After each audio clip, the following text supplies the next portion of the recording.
ষষ্ঠী, সপ্তমী, অষ্টমী, নবমী, দশমী। এটা ভালো হবে। কি চলছে তো লেখালেখি? পুজোর কিছু প্ল্যান করেছিস? পুজোর তো সেরকম কোনো প্ল্যানই থাকে না, পুজো তো জানি বেরোয় তো, না ভিড়ভাড়টার তুই মধ্যে। তো পুজোয় কোনো প্ল্যান করবি না, তার জন্য আমি প্ল্যান করেছি। কোনোবারে বেরোই না বলে যে এবারেও বেরোবো না সেটা তো নয়, এবারে বেরোবো, তাই জন্য আমি প্ল্যান করছি। আর ষষ্ঠী সপ্তমী হচ্ছে আমরা কলকাতা ঘুরবো, অষ্টমীর দিন আমরা কল্যাণী ঘুরবো, নবমীর দিন হচ্ছে লোকালটা ঘুরবো, আর দশমীর দিন হচ্ছে বাড়ির পাশের প্যান্ডেলে বিজয়াতে। কেমন প্ল্যানটা? বন্ধুদের সঙ্গে কবে বেরোবো আমি? বন্ধুদের সাথে বেরোবো মানে? বিয়ের দিন কি কথা হয়েছিল যে আমাদের যতই বিয়ে হয়ে যাক আগে আমরা বন্ধু, তারপর আমরা স্বামী স্ত্রী, তাই তো? হ্যাঁ, তা আমার সাথে বেরোবে আবার আলাদা করে বন্ধুদের সাথে বেরোতে হবে কেন?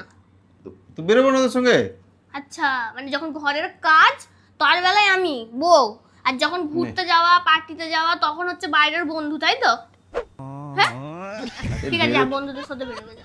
যদি বন্ধুদের সাথে বেরোস তাহলে আমি কিন্তু বউয়ের মতন বিহেভ করবো, আর যদি তুই আমার সাথে বেরোস তাহলে যেমন বন্ধুর মতনই থাকবো। এবার তুই ডিসাইড কর তুই কি করবি,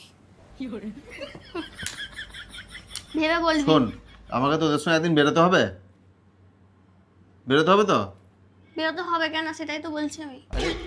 আমার না সাথে বেরোলে, বেরোলে হবে না? না বেরোলে এক্ষুনি বলবে আচ্ছা বিয়ে করে এখন বন্ধুদের ভুলে গেছিস, বউ নিয়ে সব কিছু এখন। ও তোর বন্ধুগুলো এরম কেন কয়? আমার বান্ধবীগুলো তো বলে না, আরে আমার বাবা, তো বান্ধবী আছে, কোনদিন তো বলে না যে কি বিয়ে করে বরকেই বিয়ে পেয়ে হয়েছে আমাদের ভুলে গেছিস। তোর বন্ধুগুলো বলে কেন? তুই তোর বান্ধবীদের সঙ্গে বেরো, বন্ধুগুলোর বিয়ে দিয়ে দিকে যা, যত সব সিঙ্গেল বন্ধুগুলোকে নিয়ে ঘুরবে। তুই তোর বান্ধবীদের সঙ্গে বেরো, প্রবলেম কি আছে? মানে তোকে তোর বন্ধুর সাথে বেরোতেই হবে, তাই তো? দেখ এখানে যা প্ল্যান আছে এর থেকে আমি বড় তোকে 2 দিনের সময় দিতে পারি তোকে আমি, ঠিক আছে? এর থেকে বেশি আমার পক্ষে সম্ভব না, আমি জানিস তো আমি এগুলো পছন্দ করি না। শোন, আমি যে প্ল্যানটা করেছি এই প্ল্যানটা যদি সাকসেসফুল না হয় তাহলে আমি তোর সাথে বউয়ের মতন বিহেভ করব, আর যদি এটা সাকসেসফুল হয় তাহলে আমি তোর সাথে বন্ধুর মতন বিহেভ করব। আরে ডিপেন্ডস অন। যা পারিস করে বেড়া।